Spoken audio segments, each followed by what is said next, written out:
The clock struck midnight, and I wiped down the counter for the last time. Another slow Tuesday at the Hollow Glass, a rundown uptown neighborhood bar I have been working for last year and a half.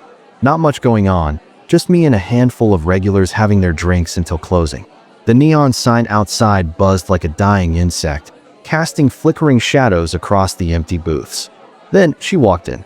Long black hair, a red dress that seemed too elegant for this uptown bar, where usually the people get off from work, get drunk, and go home, or in weekends some young folks try their luck to pick up a date. She was different. I could tell she was in wrong place. She ordered a gin and tonic, sipped it slowly and mysteriously, and left before last call without a word. I didn't think much of it until I saw her again. All my coworkers had left. I cleaned up the bar, checked everything and locked, and got out from the back door that opens to alley where I park. It was cold night, my breath fogging in the cold. The parking lot was empty except for my beat-up Honda. That's when I heard heels clicking on pavement. Hey.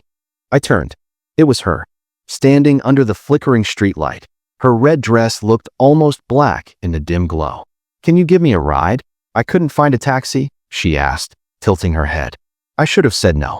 But she was beautiful. I just couldn't believe a beautiful girl like that asking me for a ride.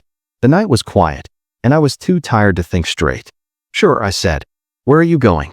She slid into the passenger seat. "Just follow the road. I'll tell you when to stop." We drove in silence. I never had such a pretty woman in my car before. No music, just the hum of the engine and the occasional tap of her nails against the window. I glanced at her reflection in the glass. She was staring straight ahead. You come to the bar often?" I asked, trying to break the tension even though I was sure I never saw her in the bar before. She smiled. "I am not from here." Then she suddenly pointed. "Turn here." We took a side road, one I didn't recognize. Trees crowded in, their branches scraping the roof like skeletal fingers. The GPS on my phone had lost signal. "How much further?" I asked, gripping the wheel a little tighter. She didn't answer. Finally, she spoke. "Here." I pulled over beside an old, boarded-up house. The porch sagged, and the windows were shattered. No lights, no cars, just nothing.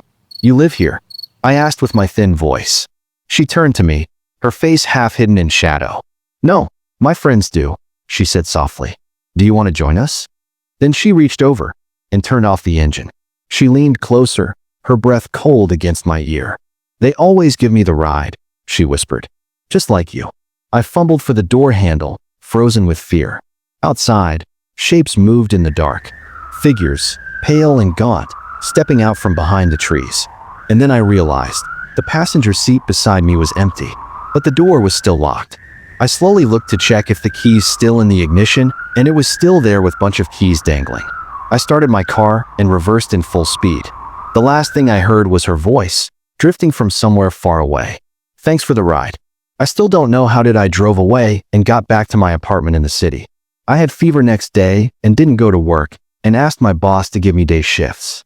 Never pick up strangers after midnight.